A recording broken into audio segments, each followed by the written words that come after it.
93,3 FM Thompson News Radio, sahabat Thompson. Apa kabar pada sore hari ini? Kita berada di hari yang khusus.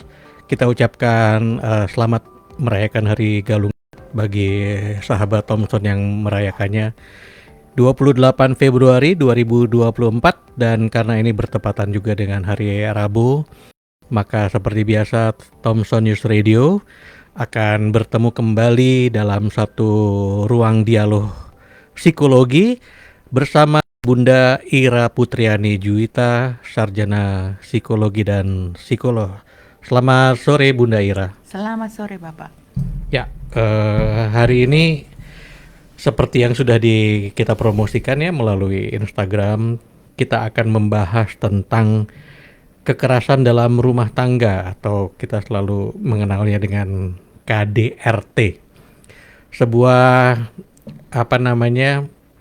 fenomena yang sebenarnya banyak terjadi di rumah tangga yang ada di tengah masyarakat, tetapi tidak banyak kasus-kasus ini tertangani dengan baik ataupun bisa muncul ke permukaan gitu. Dan mungkin di awal kita mencoba untuk minta penjelasan lebih spesifik dulu tentang apa sih sebenarnya definisinya dari KDRT ini. Jadi KDRT itu adalah suatu perbuatan yang tidak menyenangkan, yang bisa membuat menderita si korban, baik secara fisik, emosi maupun mental. Jadi apapun itu, jika si korbannya ini menderita, maka perlakuan itu disebut dengan KDRT. Jadi kadang-kadang kan orang tidak sadar bahwa hanya ngomongin kok, hanya kata-kata kok, gitu ya. Tapi itu ternyata melukai perasaan, itu sekarang sudah termasuk dalam pasal perbuatan tidak menyenangkan dan bisa dikategorikan sebagai KDRT atau kekerasan dalam rumah tangga. Ya, saya pernah baca bahwa KDRT itu kalau dulu kita tahunya adalah sesuatu yang sifatnya fisik ya, memukul gitu, kemudian menyakiti secara fisik gitu. Tetapi belakangan kita tahu bahwa ternyata membentak ya, memaki-maki itu juga termasuk dalam kekerasan dalam rumah tangga. Itu kan sudah sudah diatur oleh undang-undang. Sekarang ada Undang-Undang Nomor 23 Tahun 2024 yang itu termasuk dikategorikan dengan kekerasan psikis gitu ya. Jadi ketika melukai perasaan itu juga dianggap sebagai bentuk kekerasan dalam rumah tangga. Ya.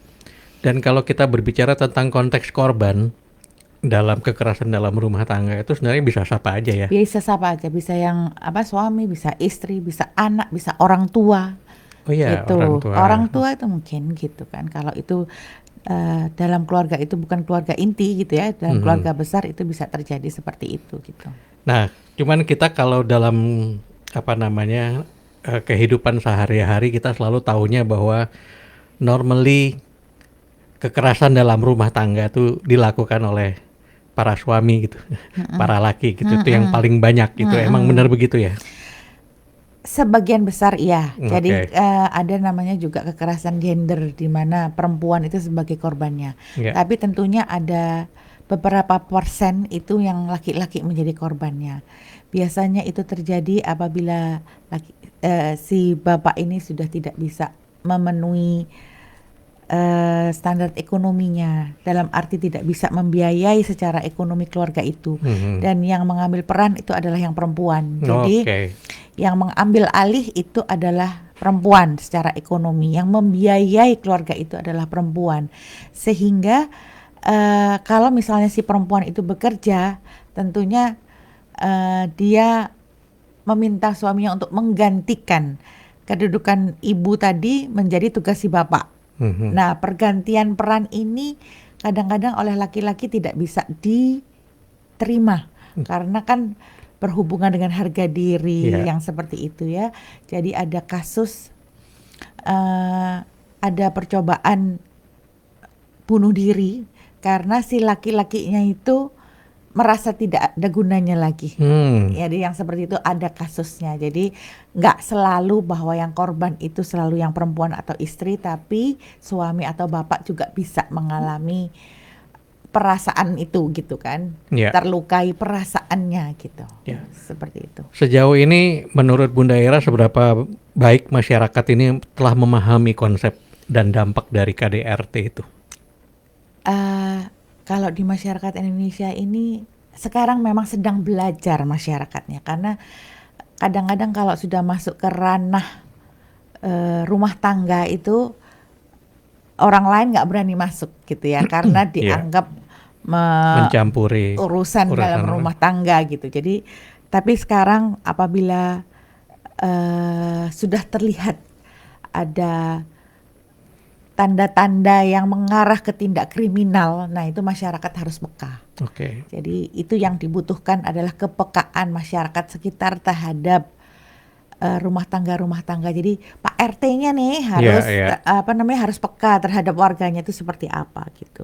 Jadi apalagi yang sering-sering cekcok, suaranya terdengar piring terbang gitu kan, itu yang harus diwaspadai, terutama tetangga dekatnya, sehingga menjaga agar jangan sampai terjadi tindak kriminal gitu, tindak pidana gitu, seperti itu. Ya, jadi istilahnya adalah pemahaman masyarakat sekarang sudah harus tahu bahwa kita juga punya tanggung jawab ya, apabila ada kekerasan dalam rumah tangga yang terjadi di sekitar kita. Betul.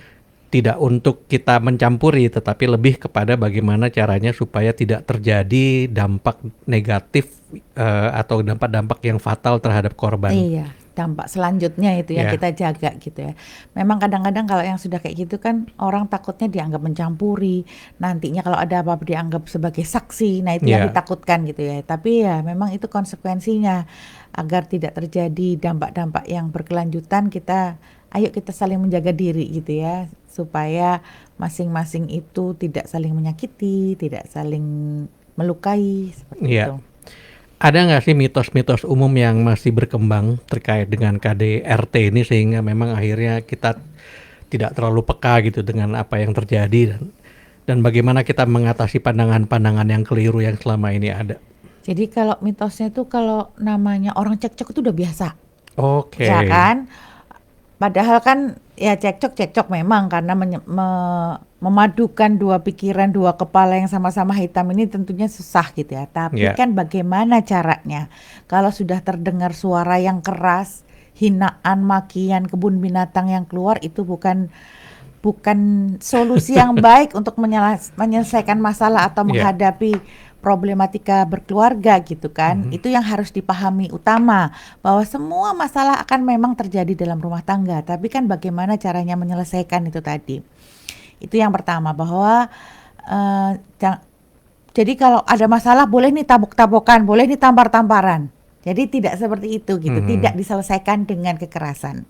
Nah yang kedua, misalnya mitosnya bahwa kalau misalnya si salah satu pasangan ini teraniaya, terus dia menceritakan, nah ini menceritakannya itu dianggap membuka aib keluarga. Nah sekarang memang kita harus mencari tempat untuk bisa mengeluarkan yang tidak dianggap membuka aib. Kita itu kan mencari solusi.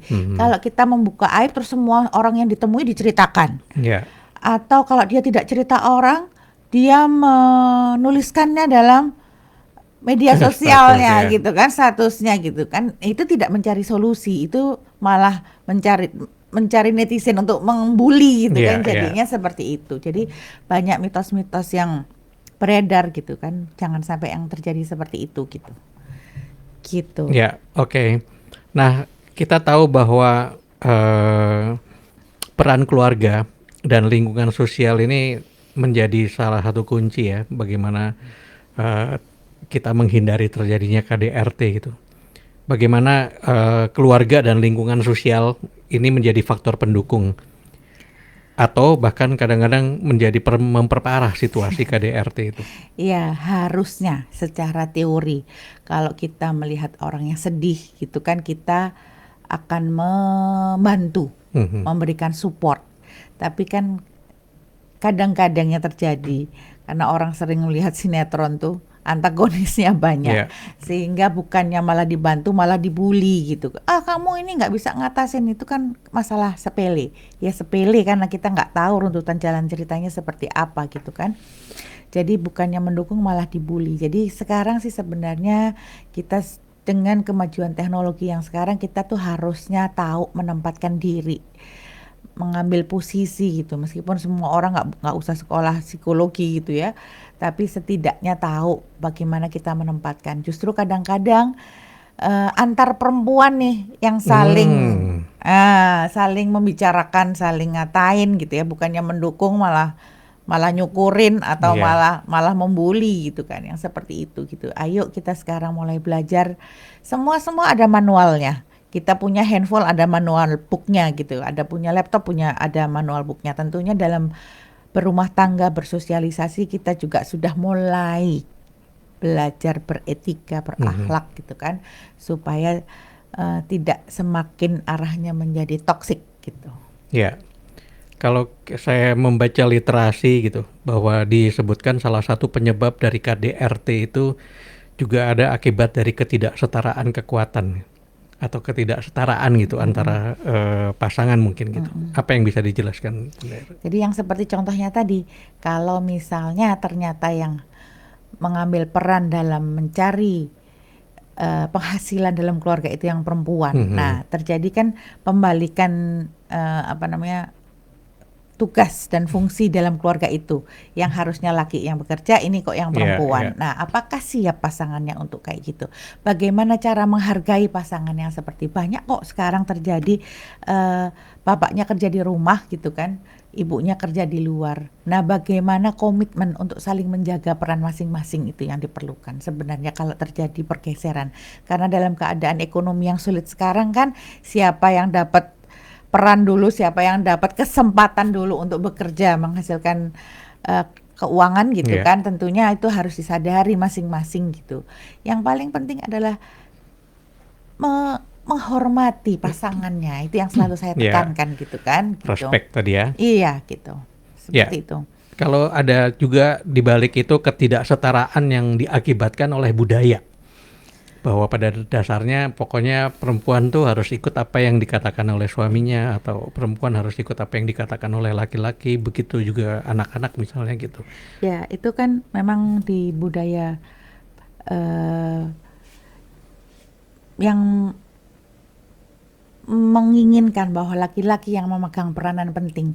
Nah, laki-lakinya ini merasa bahwa apa yang sudah dia miliki dia boleh perlakukan apa aja. Nah, itu yang harus dirubah, statement yang seperti itu, mitos yang seperti itu harus dirubah. Memang laki-laki itu pemimpin, memang laki-laki itu imam, tapi imam yang bagaimana yang bisa diturutin gitu kan. Nggak mungkin imam melakukan kekerasan, itu bukan imam yang baik gitu kan. Imam itu adalah sosok yang ideal, sosok yang menjadi panutan, sosok yang menjadi tauladan. Kalau yang kayak gitu kan nggak tauladan gitu kan. Jadi benar-benar harus memerankan sebagai ayah yang baik, suami yang baik, sehingga tidak terjadi pergeseran nilai. Memang di beberapa budaya gitu kan, banyak yang tidak menguntungkan dari pihak perempuan ketika misalnya kalau sudah nikah berarti harus masuk ke bagian yang laki-laki ya, yang perempuan nggak bisa ikut campur, dan keluarga yang perempuan apapun yang terjadi pada anaknya tidak bisa membantu gitu ya, karena itu sudah menjadi tanggung jawabnya keluarga laki-laki. Nah, yang seperti itu yang harus kita mulai sadari bahwa tidak seperti itu. Kalau misalnya orang itu biasa-biasa aja ya nggak apa-apa, meskipun terjadi, berarti kan dia secara mental dia kuat. Tapi kalau sudah sampai matanya kosong, dia lihat apa nangis, nah itu kan sudah terjadi perubahan gitu ya. Itu yang disebut dengan KDRT yang psikis gitu ya. Terjadi perubahan emosi, terjadi perubahan mental, dia nggak bisa makan, dia lihat sosok laki-laki ketakutan yang seperti itu ya.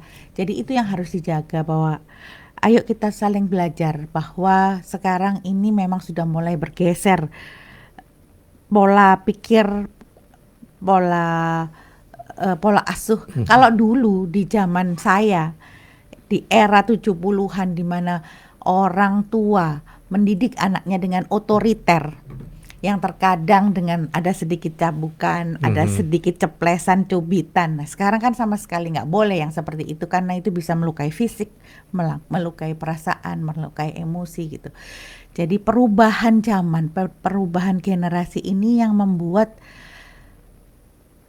adanya perubahan undang-undang lah ya, hitungannya bahwa pemerintah akhirnya ikut campur karena banyaknya kasus KDRT itu dalam rumah tangga, sehingga perlu diwaspadai, perlu dicegah sehingga jangan sampai terjadi perbuatan tindak pidana di dalam keluarga itu gitu. Ya, Bunda Ira, di dalam masyarakat kita saat ini mungkin bahkan gitu banyak sekali kasus-kasus KDRT itu yang tidak nampak dari luar gitu, dan banyak sekali juga para wanita terutama gitu misalnya, atau orang-orang yang teraniaya di dalam rumah itu bertahan begitu lama dengan kebiasaan-kebiasaan mereka disakiti, atau mereka kan kemudian jangan-jangan juga menjadi sebuah akhirnya diterima begitu saja gitu. Sebenarnya apa sikap yang tepat yang harusnya dilakukan oleh seseorang yang entah itu suami atau entah itu istri yang lebih banyak menjadi korban ya gitu. Itu apa yang sebenarnya langkah yang paling tepat untuk dilakukan dalam kondisi seperti itu? Jadi kan kalau kita melihat posisi yang seperti itu, mungkin si istri ini melihat dulunya ayah ibunya seperti itu juga. Nah di zamannya kita kan yang dulu yang kayak gitu kan. Jadi suami itu otoriter, yang istrinya mengalah. Dia menganggap bahwa itu yang benar. Suami yang berkuasa, istri yang tertindas tadi gitu ya. Jadi menganggap istri pola itu berkorban. Dia menganggap pola itu pola yang benar gitu. Atau dia menganggap bahwa ini pengorbananku untuk anak-anak loh, gitu kan. Sehingga dia berkorban itu tadi, dia memendam perasaannya supaya tetap rumah tangga ini bisa berjalan. Karena di sebagian budaya perceraian itu tabu, sampai sekarang ada memang perceraian tabu ya. Kalau misalnya itu di kota besar sudah nggak lagi gitu, tapi di beberapa budaya di masyarakat yang masih kental itu tentunya posisi perceraian itu bukan hal yang bisa diterima. Dan ketika si istri itu kembali ke keluarganya pasti ditolak. Nah itu yang semakin menyudutkan. Aku ini mau pergi kemana? Karena kalau misalnya aku keluar dari rumah ini, aku nggak dianggap lagi oleh keluargaku. Aku nggak boleh lagi menemui anakku. Yang seperti itu kan, ketakutan itu yang membuat seorang istri meskipun dilukai seperti apapun dia tetap bisa menerima. Terus ada lagi yang berikutnya, alasannya adalah mungkin dia bisa berubah. Mungkin dia bisa berubah. Itu paling sering ya. Jadi kadang-kadang itu dia menganggap, dia sudah melihat nih waktu pacaran atau waktu pendekatan itu bahwa si lakinya ini misalnya memang keras, memang suka ngatain. Dia berpikir bahwa nanti kalau sudah menikah dia bisa merubah. Nah kan ternyata enggak seperti itu. Ya, bahkan ketika sudah menjalani gitu, yang dilakukan adalah berusaha justru untuk menerima kebiasaan-kebiasaan. Iya, karena dia komit terhadap pernikahan. Padahal kan yang lakinya enggak. Itu kan buat saya enggak adil gitu kan. Gitu. Jadi itu sebenarnya tadi model perilaku keluarga itu ya termasuk salah satu penyebab KDRT. Ada juga kita tahu bahwa kadang-kadang suami udah mulai tidak bisa mengendalikan emosinya dalam kondisi-kondisi tertentu karena stres dan tekanan. Bisa juga dari sana. Nah itu ya, kadang kan orang melihat, oh itu karena suaminya itu tidak bisa mengontrol emosinya. Loh justru dia mengontrol. Coba, kenapa kok dia harus sama istrinya? Kalau dia nggak bisa ngontrol emosinya, dia sama atasannya dong, sama setiap orang dong gitu, sama laki-laki dong gitu kan gitu. Nah justru kenapa sama istrinya? Karena dia sudah merasa memiliki, gitu kan. Jadi dia bisa melakukan, dia bisa melakukan apa saja. Atau justru pemikirannya bahwa si istri ini dipertahankan karena memang dibuat kambing hitam, dibuat memang kemarahannya, alasannya tempat pelampiasan gitu kan. Jadi itu yang harus diubah pola-pola yang seperti itu gitu kan. Jadi kalau kita bilang kalau kita mengkambing hitamkan stres dan tekanan, itu bisa jadi modus aja sebenarnya gitu ya. Kan, gitu. Jadi justru memang kemarin minggu lalu kita sudah membahas tentang bagaimana kita harusnya punya keterampilan untuk mengontrol emosi tadi. Iya, melampiaskannya pada apa gitu Iya, kan, gitu iya. kan.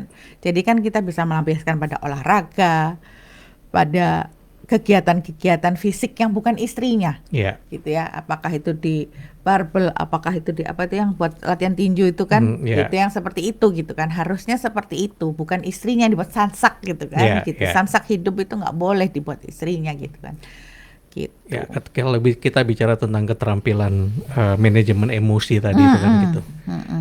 Satu hal yang juga kita tahu bahwa ada beberapa kasus juga yang kita tahu bahwa suaminya marah sama istrinya, tetapi anak-anaknya yang menjadi tempat pelampiasan. Itu juga sering terjadi ya, Bu? Sering terjadi gitu ya. Ada yang menjadi tempat pelampiasan, sehingga kalau itu biasanya istri marah sama suami. Dia kan nggak berani nih sama suaminya. Yeah. Nah, anaknya yang jadi pelampiasan dari ibunya yang dikit-dikit marah gitu ya. Yeah. Sebenarnya sih biasanya nggak marah, tapi itu karena hari itu dia marah sama suaminya, jadinya dia marah ke anaknya. Ya, gitu jadi kan. itu termasuk juga Iya, KDRT. termasuk KDRT Jadi gitu kalau kan. misalnya seorang istri bete sama suaminya nggak bisa, nggak berani, malah yang kena anak-anaknya yang dihajar ya. Itu. Nah, padahal atau anak ini sebenarnya nggak KDRT nih, tapi dia melihat ayahnya itu memukul ibunya atau ibunya saling memukul. Itu melukai perasaannya.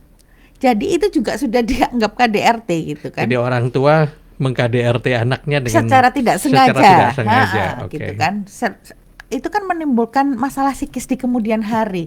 Bagaimana caranya memandang suatu pernikahan itu gitu kan. Jadi itu bisa terjadi dia menjadi korban atau dia menjadi pelaku, bahwa dia merasa kayak gitu ya, harusnya kalau misalnya memecahkan masalah itu dengan berantem yang model seperti itu gitu kan. Atau yang ketiga, bahwa dia tidak berani menikah. Lo ngapain menikah kalau cuma buat berantem? Jadi itu dampaknya bisa kemana-mana gitu kan. Jadi itu yang sering tidak dipikirkan, bahwa kalau ketika kita tetap mempertahankan ego, ya kan, kalau kita berantem itu kan mempertahankan ego nih gitu kan. Egoku yang benar, apa yang aku lakukan itu yang harus kamu bisa lakukan juga, kamu bisa terima apa yang aku omongkan gitu kan. Nah itu kalau kita tidak bisa menurunkan ego, kita tidak bisa mengontrol emosi, manajemen emosi, ya tentu dampaknya itu kita bukan hanya menanam sekarang, itu nanti kita tua anaknya bermasalah kayak atau apa gitu. Seperti itu. Iya. Jadi kalau kita tadi membahas tentang bagaimana dampak ya yang kita rasakan, bahkan kita yang sudah setua ini aja masih bisa mengingat detail di masa kecil ketika orang tua kita berantem atau hal-hal yang kita tidak enak ya, melihat kekerasan dalam rumah tangga. Mungkin halnya nggak terlalu ekstrim terjadinya, tapi tetap ya ingatan itu begitu seperti kuat ya. Seperti kita menancapkan paku pada pohon. Jadi getahnya sudah kering, tapi bekas lubangnya masih ada. Ada gitu, dan itu sebabnya kita harus lebih concern lagi terhadap luka-luka kecil yang mungkin kita kita menjadi penyebabnya bagi anak-anak kita, yang itu akan mereka bawa sampai besar kapanpun nanti. Ya. Jadi banyak sekali itu tadi yang sering kita sebut dengan terluka inner child-nya. Ya, Ya, jadi masa kecilnya itu ada kejadian apa di masa kecilnya gitu. Jadi banyak yang terjadi masalah gitu. Ternyata setelah di kemudian hari, setelah 45 tahun baru ketahuan dia pernah mengalami pelecehan seksual. Jadi yang seperti itu ya. Itu kan juga KDRT. Itu bisa dilakukan siapapun di dalam rumah gitu kan. Ini kan kita ngomongin KDRT itu kan kekerasan dalam rumah tangga. Di dalam rumah itu. Di dalam rumah itu bukan hanya keluarga inti. Kalau misalnya itu dia ada di keluarga besar, ya tentunya banyak yang terlibat. Ada pamannya, ada iparnya mungkin gitu. Itu yang bisa menjadi penyebab, atau tetangga yang disuruh menjaga. Kadang-kadang orang yang terdekat yang kita percaya itu justru yang melakukan hal-hal yang tidak menyenangkan, seperti yang kasus terbaru ini ya, yang ada artis itu kan teman dekat ibunya yang mengakibatkan ada masalah, anaknya meninggal gitu kan. Yang seperti itu, yang kadang-kadang kita tuh sudah percaya banget pada orang terdekat itu, ternyata itu hal yang terjadi gitu kan. Seperti itu kan KDRT juga. Iya. Jadi kalau kita nih sekarang sedang membicarakan dampak dari sebuah KDRT yang ternyata tidak sederhana gitu dampaknya. Banyak sekali ketika kayak di Amerika juga kasus-kasus pembunuhan berantai atau pembunuhan massal itu ternyata setelah diteliti dia punya background keluarga yang selalu bermasalah gitu kan gitu. Jadi ada kebencian yang terbawa hingga mereka dewasa dan hingga mereka memutuskan untuk berani melakukan satu perbuatan kriminal yang mengakibatkan banyak sekali korban ya, gitu. Makanya itu inner child yang terluka. Inner gitu kan? child yang terluka, jadi itu harus kita perhatikan betul gitu. Apa sih strategi psikologis untuk membantu korban-korban trauma ini supaya mereka itu bisa apa istilahnya tidak memberikan dampak yang lebih buruk lagi? Tentunya kita lihat dulu ya kan masing-masing orang itu kan pasti berbeda gitu kan apa yang dialaminya, ada yang merasa cemas, ada yang merasa ketakutan. Tentunya kita bisa bekerja sama dengan psikiater karena yang berhak memberikan obat itu psikiater. Baru kita mengadakan terapi berikutnya, terapi apa yang bisa kita lakukan atau terapi yang cocok untuk korban gitu kan, apakah pendampingan, apakah itu terapi keluarga, apakah terapi traumatik atau perubahan perilaku, terapi cara berpikir. Jadi tergantung masalah yang dihadapi oleh si korban gitu kan gitu. Jadi terapinya itu memang tergantung masalah yang dihadapin sekarang itu apa gitu. Ya, jadi banyak sekali sebenarnya metode, juga kita harus lihat kondisinya seperti apa kan gitu, latar belakangnya. Ya. Dan mungkin dalam kasus yang kelihatan serupa juga ternyata tergantung individunya menyikapinya seperti apa gitu kan. Nah, ini ada pertanyaan, sahabat Thompson, apabila sahabat Thompson mungkin memiliki kasus yang sama, ingin melakukan konsultasi langsung melalui telepon dalam talkshow kita sekarang, silahkan mengontak di fix phone ya, melalui 769-364. Kalau melalui telepon ini 769-364, sahabat Thompson bisa langsung ngobrol-ngobrol bareng kita melalui telepon. Tetapi kalau ingin menyampaikan pertanyaan lewat WhatsApp di 081 908 933 933. Sekali lagi 081 908 933 933. Bunda Ira, ini ada satu pertanyaan, penting nggak sih kalau kita menghadapi situasi kekerasan dalam rumah tangga dan kita menjadi korban untuk bisa melaporkan kasus ini? Penting sekali karena dampaknya kita nggak pernah tahu gitu ya. Jadi kan kalau untuk mencegah hal-hal yang tidak diinginkan. Nah, sekarang pemerintah itu sudah membuat tempat perlindungan perempuan dan anak. Jadi di situ bisa berkonsultasi, berkoordinasi dengan kepolisian. Di situ juga ada shelter atau rumah aman bagi korban. Jadi apapun bisa diomongkan di situ karena di situ ada polisinya, ada psikolognya, ada psikiaternya gitu. Jadi memang terpadu gitu ya. Jadi bisa diselidikin ini kasusnya benar apa enggak ya gitu kan. Dan kalau sudah terjadi siapa nih korbannya, anaknya, ibu, istrinya gitu kan. Itu nanti diusut sama polisinya seperti itu. Penting kita untuk melapor. Jadi sebaiknya memang kita melaporkan sebelum sampai akhirnya tindakan kekerasannya tak terkendali dan berakibat fatal. Betul. Karena kita tidak bisa mengontrol. Ya kan gitu. Sikap dan tindakan orang lain. Betul. Jadi ini adalah sebuah wawasan baru ya, sahabat Thompson, bagi kita semua, bahwa memang melaporkan kasus KDRT ini menjadi satu tindakan yang penting daripada kita diam saja dan berharap itu akan selesai dengan cara yang baik-baik atau mungkin dengan satu keajaiban. Sebenarnya ini pendekatannya dengan multidisipliner, di mana masing-masing keilmuan itu sudah berusaha mengadakan sosialisasi. Jadi bisa dari keilmuan psikologi, dari sosiologi, dari hukum untuk pelaksanaan undang-undangnya. Jadi masing-masing program studi itu tentunya ada mahasiswa yang skripsi, ada mahasiswa yang KKN, itu sudah mulai sosialisasi.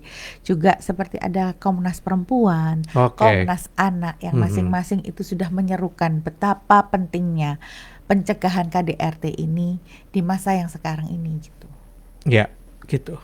Nah, ada pertanyaan bagaimana kita dapat mengubah norma sosial yang bisa memperparah KDRT. Ya, itu tadi ya kita berkaitan dengan budaya gitu. Seharusnya kan kalau yang zaman sekarang itu mau menggeser budaya, sebenarnya bukan pergeseran budaya ya, tapi lebih memanusiakan manusia gitu, Memanusiakan manusia. Jadi Ya. kan semua orang juga bisa bermasalah gitu. Kita harus benar-benar menjadi penengah yang harus adil. Ya. Jadi jangan melihat ini masalah laki-laki yang harus dihormatin. Yang dihormatin tuh yang laki-laki seperti apa. Jadi tidak mengeneralisasi bahwa laki-laki itu menjadi imam boleh harus diturutin semua perintahnya. Enggak juga gitu kan. Jadi itu yang harus dipahami bahwa tidak semua imam itu, kan tidak semua imam. Imam itu kan pengertiannya sudah bagus ya. Maka semua laki-laki itu belum menjadi suami yang baik, menjadi bapak yang baik. Kita boleh salah gitu ya, tapi kita harus sadar meskipun itu kepribadian kita, watak kita, atau waktu kecil kita pernah mengalami itu, kita harus belajar dong, harus stop di situ kekerasan.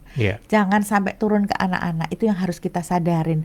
Sehingga kalau yang kayak gitu tuh lebih mempermudah.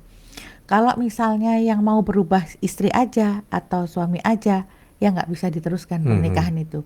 Pernikahan itu bisa diteruskan kalau dua-duanya sama menyadarinya bahwa ini harus dipertahankan, bahwa masih ada anak-anak yang harus diperjuangkan.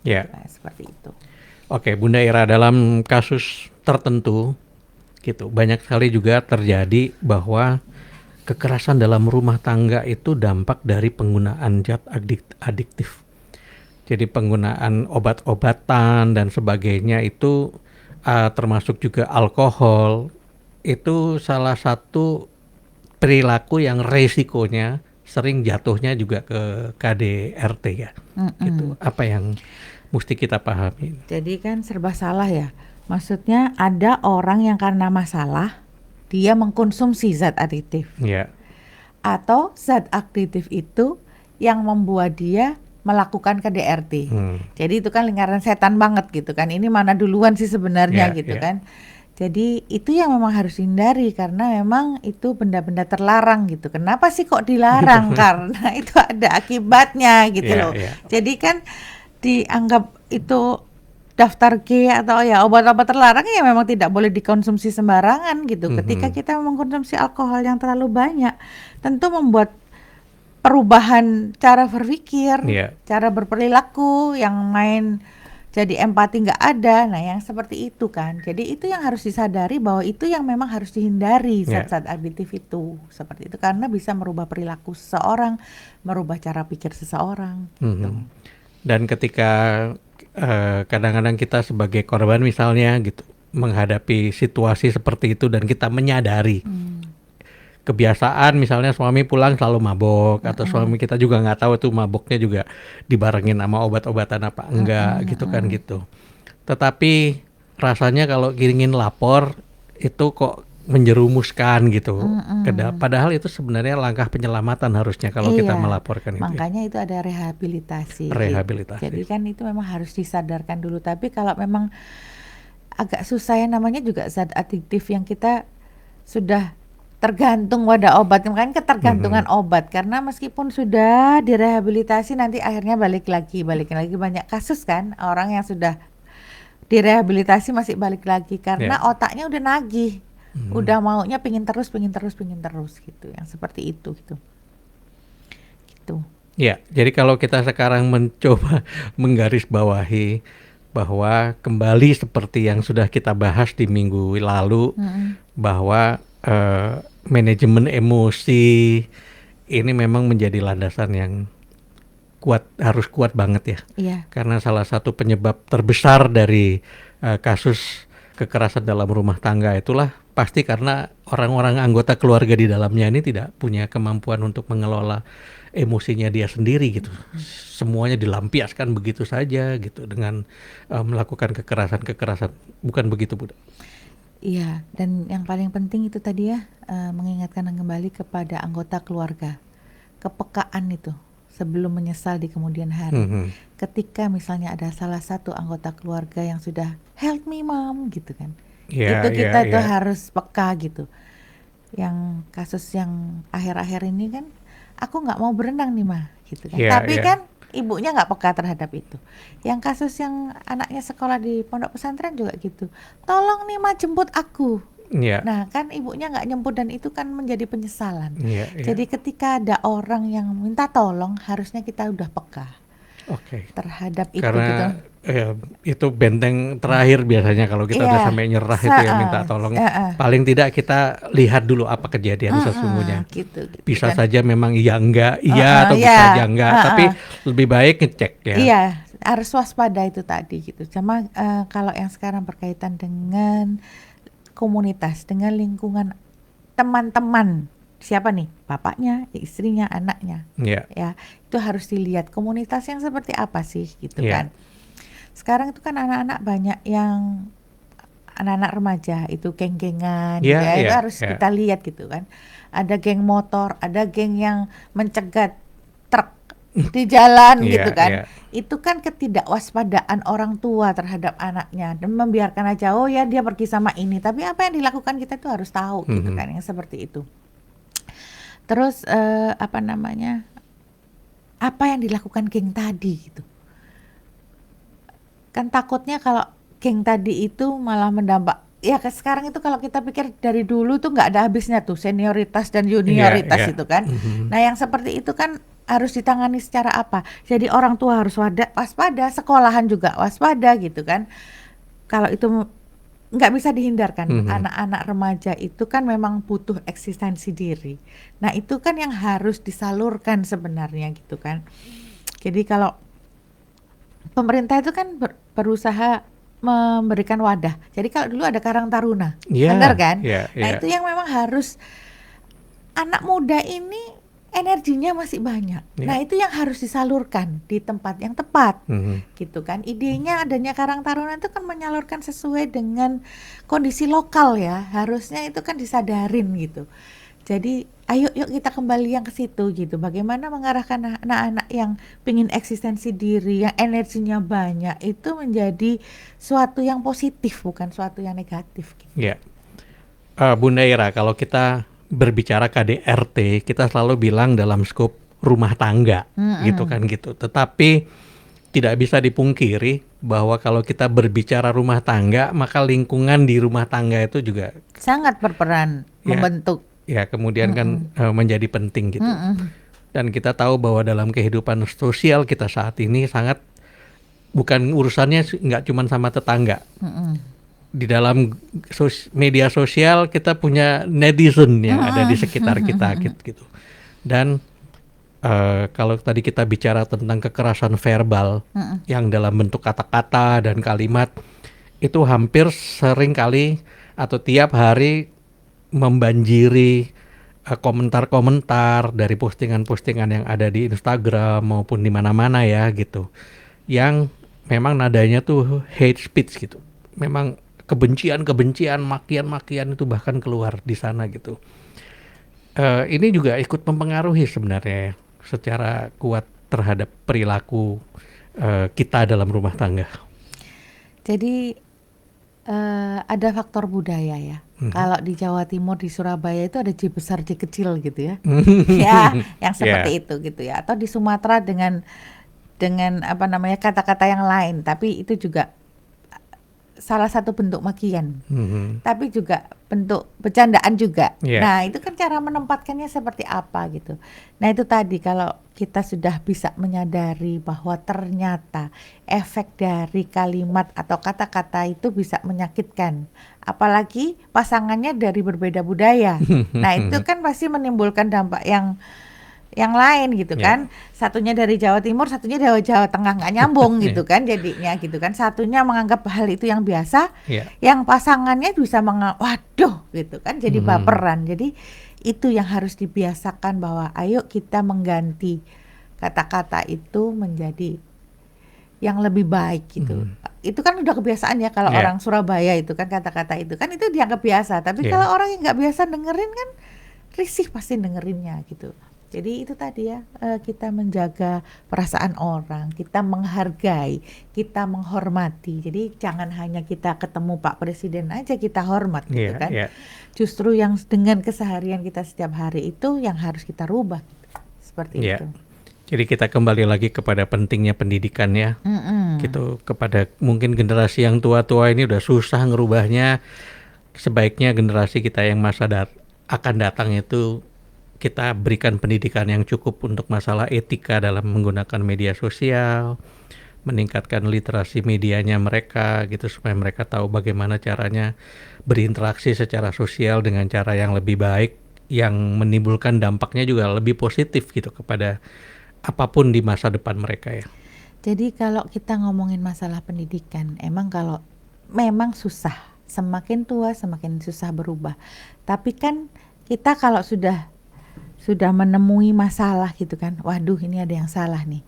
Kita bisa, sebelum kita nyuruh orang berubah tentunya kita harus berubah dulu kan. Itu yang harus disadarin gitu. Nah, kita harus memasukkan ke dalam pikiran ini yang suatu yang positif. Kalau teko dimasukin teh ya keluarnya teh. Kalau dimasukin kopi keluarnya kopi. Tentunya kalau kita sudah paham apa yang harus diperbaiki, kita tentunya memasukkan itu. Kita berada dalam komunitas, kita selalu masuk ke mencari literatur yang positif gitu. Kalau misalnya kita tetap tergabung dalam grup reuni SMP atau SMA, itu kan baliknya itu mengenang kita SMP, kita SMA, itu yang keluar ya yang lucu-lucuannya dulu. Kita ini sudah umur berapa? Harusnya perilaku sudah harus berubah. Karena kalau nggak berubah itu tetap kekanak-kanaan. Bagaimana kita bisa ngajarin anak-anak gitu kan? Padahal kita sebagai orang tua itu kan tauladan yang harus ada telepon Bapak. Oke. Terus? Jadi itu yang harus dirubah gitu kan, mengurangi frekuensi ketemu sehingga kita nggak terpapar oleh yang toksik tadi. Kita kan sudah sadar nih, ini harus berubah nih. Jadi banyak kok sekarang pengetahuan yang bisa didapat dari daring, dari pendidikan agama gitu. Itu yang harus kita cari. Kita cari komunitas yang bisa merubah kita gitu. Jadi kita harus berada dalam komunitas minyak wangi supaya kita jadi ikutan wangi gitu. Oke, Bunda Ira, tidak terasa kita sudah hampir sejam nih ngobrol. Closing statement tentang topik yang kita bahas pada sore hari ini, tentang KDRT, bagaimana cara kita menangani dan juga mencegahnya. Jadi kalau kita sadar, kita tahu di lingkungan kita hampir ada, itu memang kita harus waspada.